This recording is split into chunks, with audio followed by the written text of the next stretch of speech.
ஆர்சிபியிட கத்துங்க எப்படி fielding பண்றதுன்ட்டு. Batting super, bowling அதை விட சூப்பர், ஃபீல்டிங் வேற லெவல்ல பண்றாங்க. உதாரணத்துக்கு இந்த கேப்டன் இருக்கார்ல, அந்த டீமோட கேப்டன் பட்டிதாரு, அவரு பிடிச்ச ஒரு கேட்ச் இருக்கு. அதாவது மேட்ச் அவங்க கையில தான், ஆர்சிபி கையில தான். ஆனா அவங்க நம்மள மாரிலாம் இந்த தோல்லாம் கீழே இறங்கி ஒரு மாதிரி ஃபெட்டப் ஆகி அது போல எல்லா மேட்சும் விளையாட மாட்டாங்க. அவங்க கையில மேட்ச் வந்தாலும் கஷ்டப்படுறாங்க, அவங்களோட 100% கொடுக்குறாங்க. நம்ம பிரசாந்த் இருக்கார்ல, அந்த பையன் சும்மா சொல்லக்கூடாது, சின்ன பையன் சூப்பரா ஆடினாப்ல ஒரு கட்டத்துல. ஆரம்பத்துல கொஞ்சம் தடுமாறினாலும் அதுக்கப்புறம் அந்த வைப்பை பிடிச்சிட்டாப்ல. அவரோட கேட்சை பட்டிதர் எடுத்த விதம் இருக்குல்ல, கிளென் பிலிப்ஸை பாக்குற மாதிரி இருந்துச்சு ஆர்சிபி ஜெர்சியில. அப்படி பறகுறாப்ல. ஸோ எப்படி ஃபீல்டிங் பண்ணணும் அப்படின்றதையும் ஆர்சிபி இருந்து சிஎஸ்கே கத்துக்கணும்னு நினைக்கிறேன். இது நான் சொல்றது பல சிஎஸ்கே ஃபேன்ஸ் அஃபண்ட் ஆகிற மாதிரி இருக்கும். ஆனா உண்மை, நானும் சிஎஸ்கே ஃபேன் தானே, எல்லாத்தையும் சொல்லிதான் ஆகணும். இந்த மேட்ச்ல நமக்கு நம்பிக்கை கொடுத்த மூணு பேர்னு எடுத்துக்கிட்டாக்கா, ஒன்னு சர்ஃப்ராஸ். ஏம்பா இவர் கோடி கணக்கில் ஆக்ஷன் எடுக்கலப்பா, லட்சத்துல எடுத்தாங்க. அந்த சர்ஃப்ராஸ் கான் என்ன மாதிரி இன்டென்ட காட்டுறாப்ல, 50 ரன்ஸ் சூப்பரா ஆடினாப்ல.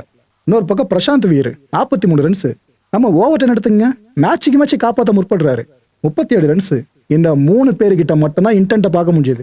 மற்றவங்க எல்லாம் ஏங்க சின்ன சின்ன அணிகள் கிட்ட தோத்துருவோம்.